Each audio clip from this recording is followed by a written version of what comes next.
ISRO teste sa capsule Gaganyaan, SpaceX réussit son 10e vol du Starship, l'ESA teste la commande à distance depuis la SSI, l'ESA lance une initiative pour soutenir 2 fabricants de fusées, Firefly trouve la raison de l'échec de sa dernière fusée Alpha, l'espagnol PLD Space montre quelques progrès sur sa fusée Mura 5, et les lancements de la semaine. Bonjour à toutes et à tous, je suis Christophe Paget et bienvenue à Espace News pour votre revue spatiale hebdomadaire.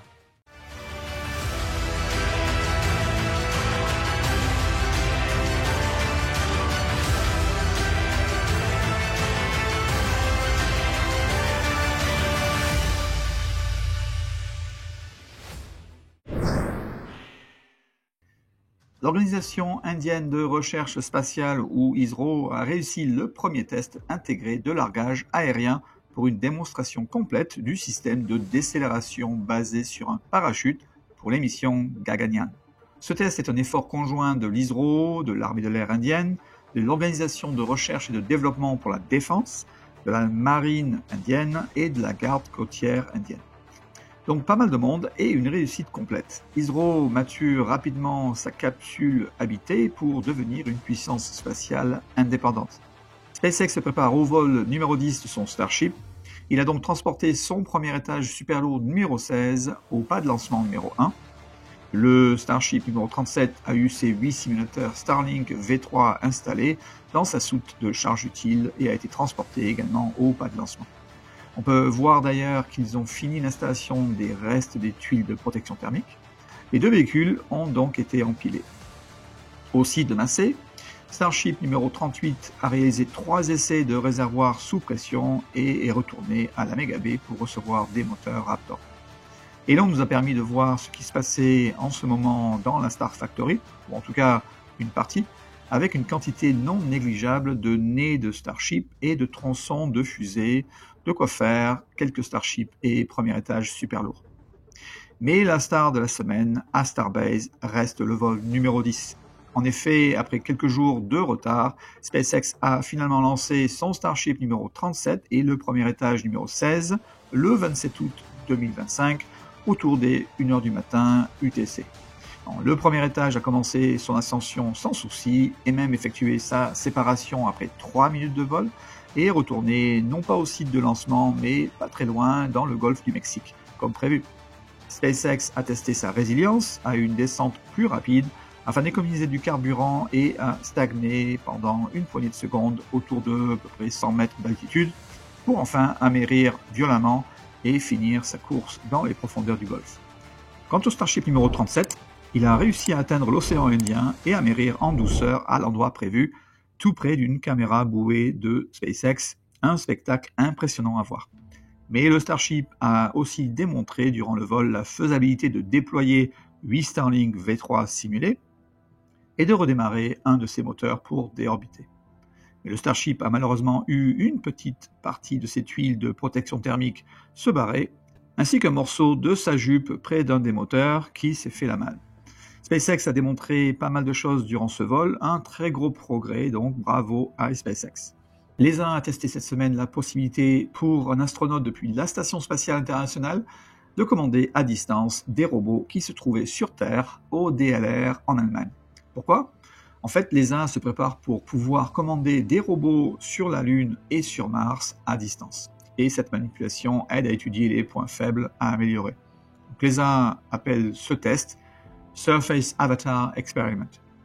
L'ESA a attribué des contrats de services de lancement à Avio et ESA Aerospace dans le cadre de son initiative Flight Ticket, un programme conjoint avec l'Union européenne.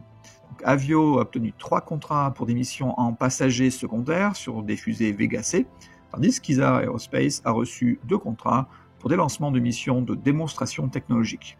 Donc, ces accords sont un pas important pour renforcer l'accès indépendant de l'Europe à l'espace. Firefly Aerospace a reçu l'autorisation de la FAA pour reprendre les lancements de sa fusée Alpha après l'incident du 29 avril 2025. Une enquête conjointe avec la FAA a révélé que la cause de l'incident était un échauffement excessif dû à la séparation du flux de gaz d'échappement. La fusée volait à un angle d'attaque plus élevé que lors des missions précédentes.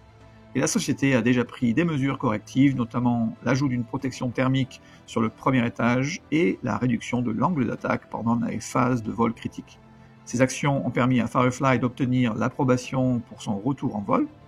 Et Firefly Aerospace travaille maintenant à déterminer la prochaine fenêtre de lancement pour le vol 7 d'Alpha. Et l'espagnol PLD Space n'a pas chômé.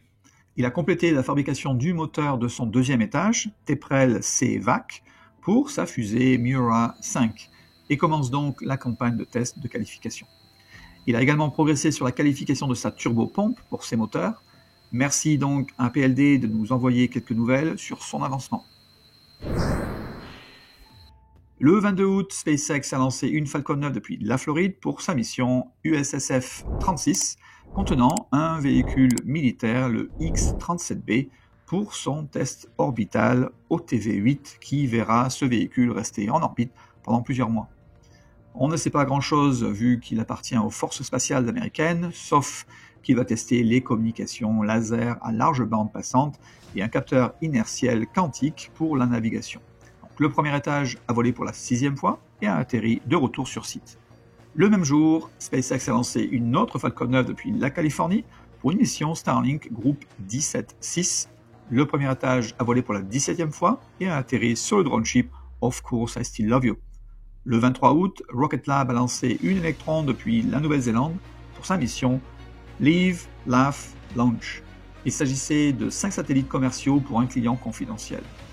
Le 24 août, SpaceX a lancé une Falcon 9 depuis la Floride pour sa mission de ravitaillement de la Station spatiale internationale Dragon, CRS-2, SPX-33, avec 2,3 tonnes de cargo et aussi va servir à repositionner la station sur sa bonne orbite.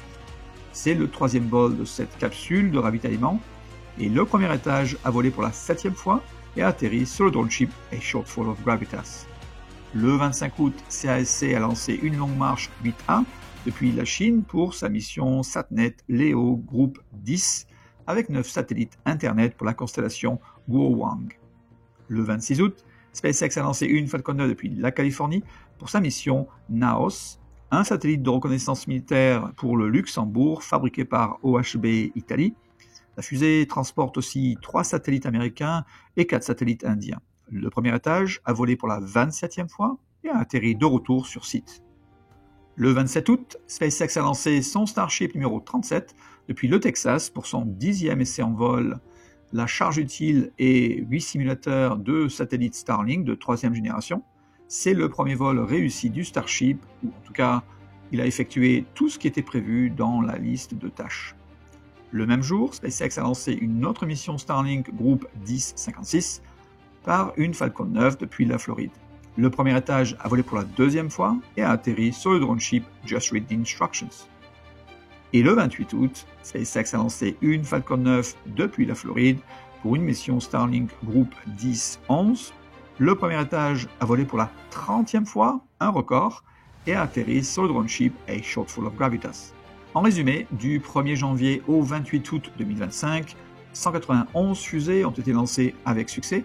Sur ce total, 124 provenaient d'une entreprise américaine, dont 75 étaient des missions Starlink de SpaceX et 48 de Chine. Je vous quitte cette semaine avec une photo prise par le télescope spatial James Webb de la nébuleuse du Papillon, située à 3400 années-lumière de nous, dans la constellation du Scorpion. Ces nouvelles images révèlent des détails inédits sur cette nébuleuse planétaire formée par une étoile en fin de vie. L'image de James Webb se concentre sur le centre de la nébuleuse et sur son corps sombre, qui est en fait un tore de gaz et de poussière, c'est-à-dire une structure en forme d'anneau. Donc, ce tore cache l'étoile centrale de la nébuleuse, l'une des plus chaudes de notre galaxie, dont la température atteint 220 000 Kelvin. Et le télescope spatial James Webb a permis de localiser cette étoile pour la première fois. Les observations de James Webb ont également identifié des structures complexes composées de différentes espèces chimiques et ont détecté des molécules à base de carbone, appelées hydrocarbures aromatiques polycycliques, ou HAP. C'est peut-être la première fois que la formation de ces molécules est observée dans une nébuleuse planétaire riche en oxygène. Merci d'avoir regardé votre chaîne Espace News. À bientôt pour un nouvel épisode de votre Actualité spatiale.